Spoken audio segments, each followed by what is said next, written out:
Goa Tikus, lokasi pembantaian orang-orang PKI.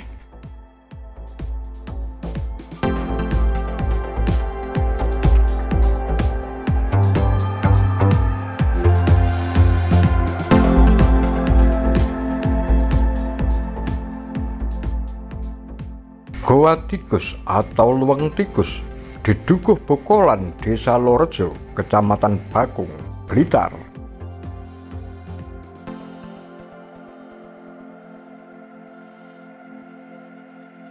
Farida dan suaminya, Mas Rukin, tidak keberatan untuk mendampingi para penyintas.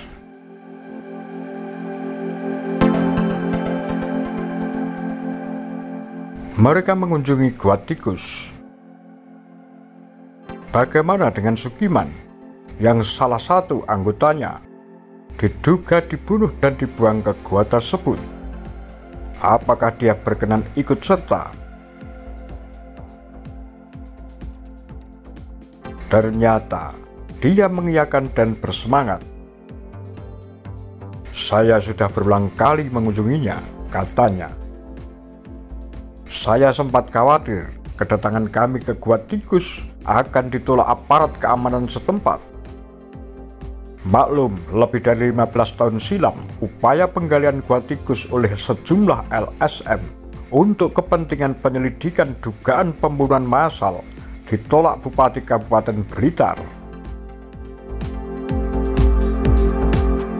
karena alasan meresahkan masyarakat. Kenyataannya lancar-lancar saja, kecuali medannya yang relatif berat.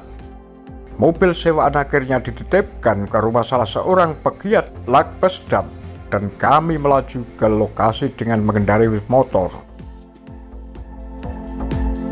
Untuk sampai ke sana memakan waktu sekitar 30 menit.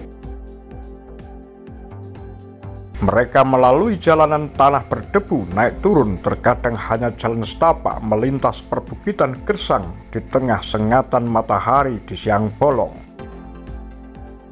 Itu lubang guanya, kata Markus, aktivis Lakpesdam setempat. Dibiarkan menganga tanpa pagar dan dirimbuni pohon bambu di kedua sisinya. Pintu masuk ke gua itu kira-kira berdiameter 3 dan 2 meter. Tidak pernah diketahui berapa jumlah orang-orang yang dituduh PKI dijagal, dibunuh, dan dibuang ke dalam lubang yang terlihat gelap dari atas. Hanya saja, berhamburan cerita tentang bau busuk yang menyengat tidak lama setelah eksekusi. Kisah-kisah menyeramkan di seputarnya, serta upaya penyelidikan siapa saja yang dibunuh di lubang itu yang akhirnya gagal. Komnas HAM memang telah melakukan penyelidikan kekerasan pasca 1965, antara lain dengan wawancara saksi mata dan mendatangi sejumlah lokasi yang disebut sebagai kuburan massal. Melalui penyelidikannya, Komnas HAM menyimpulkan bahwa kasus kekerasan pasca G30S sebagai pelanggaran HAM berat.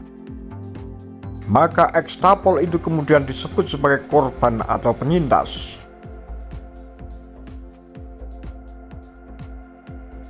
Dalam wawancara khusus dengan BBC Indonesia, Ketua Komnas HAM Nurkolis saat itu mengatakan pengungkapan kuburan massal merupakan salah satu upaya pengungkapan kebenaran. Namun upaya pengungkapan itu tak berlangsung mulus karena mendapat tantangan dari sejumlah kelompok masyarakat dan kalangan dalam pemerintah sendiri. Akibatnya, penyelesaiannya sampai kini terkatung-katung tanpa ada kejelasan. Berdiri di dekat lubang mengerikan itu, Sugiman tetap berharap pemerintah agar serius menyelesaikannya. Namun dia kurang setuju jika ada upaya penyelidikan siapa saja korban yang dibunuh di dalam gua itu.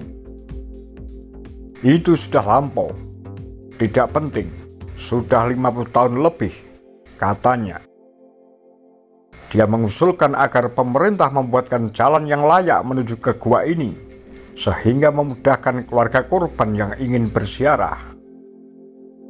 Adapun Farida mengharapkan siapapun yang dibunuh dan dibuang ke dalam lubang gua itu untuk dikuburkan ulang secara layak. Siapapun mereka, seharusnya mereka dikuburkan secara layak, katanya. Dengan begitu, pemerintah akan menunjukkan bukti keseriusan untuk menyelesaikan tragedi 65 dengan cara mengakuinya, katanya.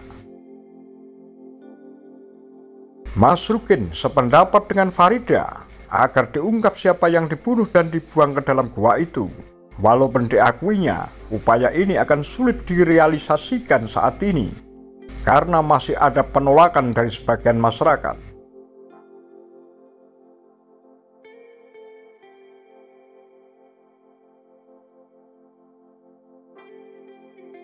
Apa pendapat Anda? Demikian kura-kura, tagar lambe sundel.